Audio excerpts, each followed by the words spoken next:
মাঝে মধ্যে আমি তো একবারে ভুলেই যাই আমার যে দুইটা ছানাপোনা আছে, ভুলে যাব নাই কেন বলেন তো।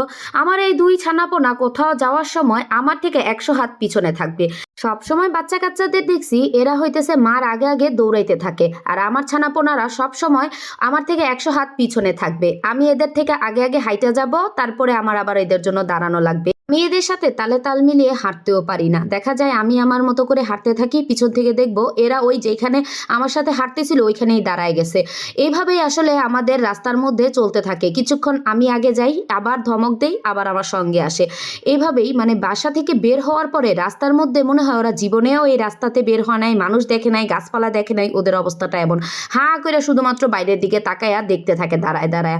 তো যাই হোক, এখানে ধমক দেওয়ার পর দুইটাই দৌড়ায় দৌড়ায় আসছে। আর এই দুইটার জন্য প্রতিদিন সকালবেলা আমার লেট হয়ে যায়। মানে আমি এত সকালে উঠি, এদের এত সকালবেলা গুজগাছ করে স্কুলের জন্য রওনা হই, তারপরেও এরা দেরি করে ফেলে। এই মানে নানা রকম ঝামেলা করতে করতে, যদিও বাসার সামনে থেকে রিক্সা নিয়ে সবসময় আসি, আর আজকে অনেক সময় ছিল, যেহেতু আজকে শনিবার ছিল, শুধু কোচিং ছিল, এই জন্য আজকে রিক্সা বাসা থেকে না নিয়ে একদম স্ট্যান্ডে এসে তারপরে হইতেছে গিয়া মিশুকে করে বা স্কুলে নিয়ে গিয়েছিলাম।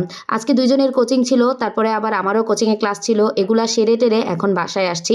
আর আজকে স্কুল থেকে আসতে আসতে অনেক লেট হয়ে গিয়েছে। সকালবেলায় মাছ টাছ ভিজায় রেখে গেছিলাম, এখন এগুলা রান্না বান্না করতেছিলাম। তো এখানে হচ্ছে আইল মাছ আমি হচ্ছে কি বলে মিষ্টি কুমড়া, ফুলকপি আর হইতেছে গিয়া সিম দিয়ে রান্না করব, সাথে আবার পাঙ্গাস মাছও রান্না করব সিম, আলু, টমেটো দিয়ে। আমার জামাই সাহেব সবসময় বলে আমরা নাকি সবজিই খাই না, মানে ফোন দিলেই বলতে থাকবে বাচ্চাদের বেশি করে সবজি খাওয়া, বেশি করে মাছ দিয়ে সবজি দিয়ে রান্না করে তারপর খাওয়া। আরে আমি যে এত সবজি রানি, এই সবজিগুলা খায় কি? তো যাই হোক, এই সবজি মানে এর জ্ঞান জ্ঞান প্যান প্যান শুই না, আমি আজকে এই ইচ্ছা মতো সবজি রান্না করব। মানে দুইটা তরকারি রান্না করব, দুইটাই হইতেছে বেশি করে সবজি দিয়ে তারপর রান্না করব। আমি তো এই বাচ্চাদের জন্য মুরগির মাংসও যদি রান্না করি সেখানেও আমি সবজি দেই, এমন করে আমি সবজি দিয়ে মুরগির মাংস রান্না করি। আমি তো বললাম না, ভুনা খুব কমই করি। বাচ্চাদের এমনিতেও আমি ভাজাটা কম খাওয়াই, মাছ ভাজা বা এমনি নর্মালি শুকনা যেই ভাজা ভুজে দিয়ে সবসময় আমি বেশি করে সবজি দিয়ে ওদের ভাত খাওয়াই। এমনিতেও আমার বাচ্চারা হইতেছে গিয়া শুকনা খাবার খেতে পারে না, ওদের একটু মানে ঝোল ঝোল করে না রান্না করে দিলে ওরা খাইতে পারে না।